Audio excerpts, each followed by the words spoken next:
Hey guys, Lucy Ambrose here from lucyambrose.com.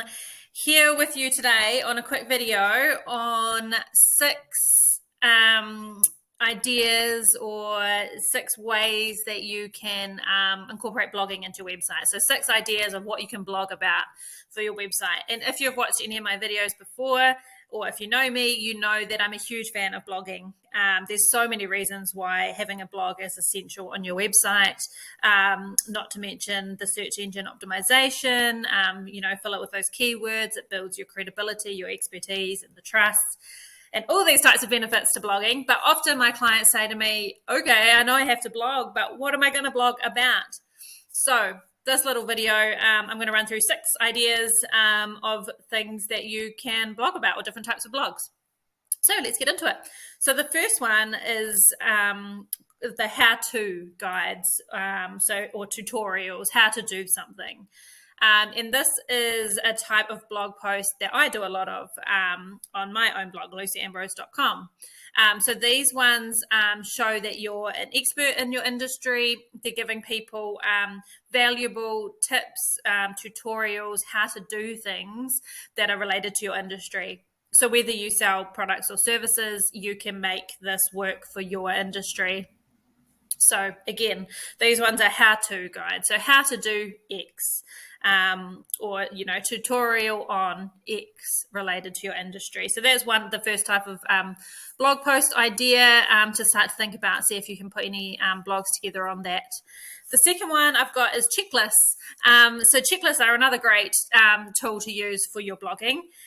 These are valuable, and the benefit of checklists as a blog is you can often make them downloadable, and then that's a great way to build your email list, to build that, your email list that you can then market to. So checklists could be, for example, if you're a real estate agent, it could be a checklist of things to do before you sell your home. That kind of thing. So you know what a checklist is. Basically, put that into a blog and fill it out with those nice keywords, but a checklist that's related to your products or services. So what is it that you can turn into a checklist that you can help your audience with? So have a think about that, but that's the second type of blog idea, is a checklist. And then definitely have a think about making it available for a download as well, because for example, I see lots of checklists come up on Facebook and that kind of thing, for mums that are going into labour or, preparing to have a baby. Here's the things you should have in your hospital bag. So if you sell baby products, that's the type of thing that you might do. And then people want to download them so they can actually print them and check them off.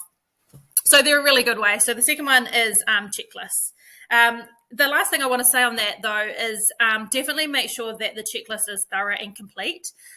You want it to be a really good checklist. And so to do that, break it down into really small, actionable points in your checklist, and then you'll get more people interested in it. Okay, the third one are called, I like to call them listicles. So an article that's a list. So having a list like 10 ways to do this, or here are the 5 best ways to achieve this. And you would have seen a lot of these types of things come up because they are a really great idea for a blogging. They're really great for Google, search engine optimization. And the more items that you have in your list is going to be a lot better for the reader, and you'll get more views onto that blog. So, for example, instead of saying, I don't know, I'm looking at a bowl of apples here. So instead of saying 3 recipes that include apples, it might be, here's 101 things you can do with apples. So obviously the more, the better.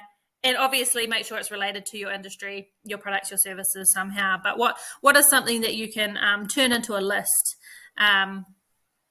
to help your readers? So yeah, those ones, again, great for SEO. They get a lot of views on them. So really good way to do that. The fourth one is case studies. So case studies, these ones help to build credibility. So here you might talk about how you've helped a particular client, or how your products or your services have helped a client. You don't have to give names and all the personal details if that's not, you can't do that. That's fine.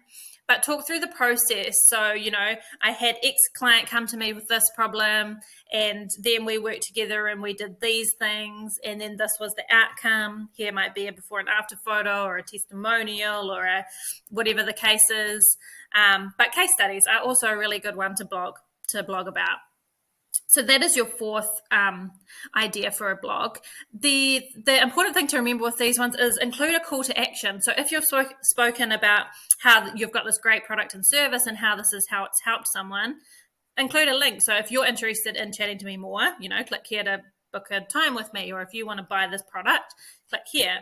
So add those call to actions at the bottom of those types of blog posts to encourage more sales. So that's the fourth one. The fifth one is doing profiles and interviews. So what would your audience want to know? So ask yourself that question. What do my audience want to know? What's going to help them or benefit them or add value to their lives? And then interview people that achieve that with you. So you might have business acquaintances, or some people in different industries to you, or even the same industry. But if it's going to add some value, then definitely doing a blog that's a profile or an interview with another business owner is a really good idea. So that's the fifth one. And then the last one that I'll speak to you about today is a behind the scenes, or a day in the life of. And this one just builds the trust. It builds that, the human side of things. And they get views. People are interested in how you operate your business, or how things are done inside your business. So doing a day in the life of, document what it is you do. You can make it funny if that's your branding is more humorous or that kind of thing, or you can make it really serious and talk about how you do the things that you do and turn that into a blog. So that's 6 blog ideas for you. Hopefully that's given you some inspiration and some ideas for your blogs. I'll go through them one more time. So how-to guides or tutorials, checklists, listicles or lists, case studies, interviews and profiles, and behind the scenes or a day in the life of. So get to it, start blogging. Let me know if you've got any questions, but I'll see you on the next video. Thanks, lucyambrose.com.